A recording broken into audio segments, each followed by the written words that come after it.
Most of us have heard stories about how different North Korea is from pretty much everywhere else. So we're bringing you the most outrageous stories the country has to offer. Here are 10 believable but insane things about North Korea. Relax, it's North Korea, the nation-state equivalent of the short bus. To ensure your freedom, don't forget to subscribe to Capital. And stick around to the end for our Capital quiz question.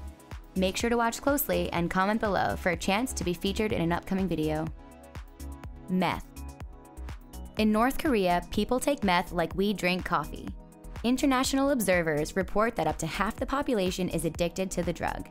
It is not unusual for the Pyongyang elite to offer guests a sniff, and for the poor, it helps curb hunger pains. Meth use grew in the early 2000s when the North Korean government started manufacturing the drug as a way to earn money for the cash-strapped country. North Korean drugs are highly prized for their purity by the triad and yakuza organizations on the black market. Kim Jong-un. Kim Jong-un is the most dangerous man on the planet, partly because he's a crazy homicidal lunatic. He attended boarding school in Switzerland before completing military college in Korea and assuming power in 2011. Since then, he has maintained power with an iron fist, murdering anyone that could challenge his position. In 2013, Kim's uncle, Jang Song-thaek, widely considered the second most powerful man in North Korea, was executed by anti-aircraft fire. Kim then had his entire extended family killed as well. In 2017, he also had his own brother killed with VX nerve agent at Kuala Lumpur International Airport. Damn, bro. Football fans. North Korea doesn't let its people travel freely, never mind leave the country. So when thousands of fans turned up to their 2010 World Cup game in South Africa, people were pleasantly surprised. Until it got creepy. All the North Korean fans were wearing the same exact outfit and had military escorts. Most disturbingly, they clapped in unison, showing no emotion while being led by a conductor. But journalists eager to speak with the fans of the reclusive nation soon found out what was going on. The fans weren't North Koreans at all. They were actually Chinese actors that were hired and flown in especially for the match. Personality cult. Kim Il-sung, Kim Jong-un's grandfather, is still praised as the eternal leader, even though he died in 1994. A terrifying cult of personality was developed around him and his family, meaning that almost all music, art, and even the calendar glorifies the great leader. Not only is Sung's birthday a public holiday, but the whole calendar starts from the day he was born, and no one is allowed to have a birthday on the day he died. There are over 40,000 statues of him in the country, and visiting his embalmed body is still the largest tourist attraction in the country. Ew. Photoshop. North Korea is pretty far behind the rest of the world, but that doesn't stop them from trying to show off. Most recently, they tried to pretend they could fire missiles from a submarine. I mean, besides the technical things wrong with this photo, who stands like that to watch something? It's like a 6-year-old's idea of what a photo should be. I'm just gonna point over here where there's definitely something happening. And it just gets funnier as North Korea tries to pretend they have other things like goats, bread, and the world's tallest man. And here is an official picture of Kim Il-sung and Kim Jong-il standing at the top of this mountain. And again with the pointing. Bad propaganda. Bad propaganda movies are the hallmark of a good cult. And not to be outdone by Scientology, North Korea has some of the best.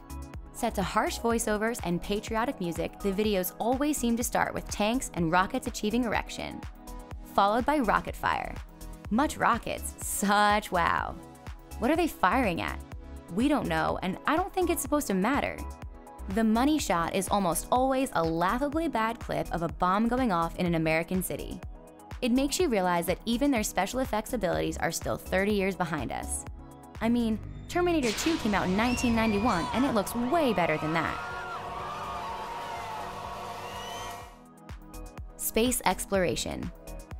North Korea has a space program that is hilariously run by the National Aerospace Development Administration, aka NADA. For years, they racked up only failures, using Photoshop and video editing to fake propaganda videos. Although recently they have achieved slightly more than nothing with their first successful orbiting satellite launched in 2016. This is particularly terrifying though, as North Korea has successfully tested 4 small nuclear devices.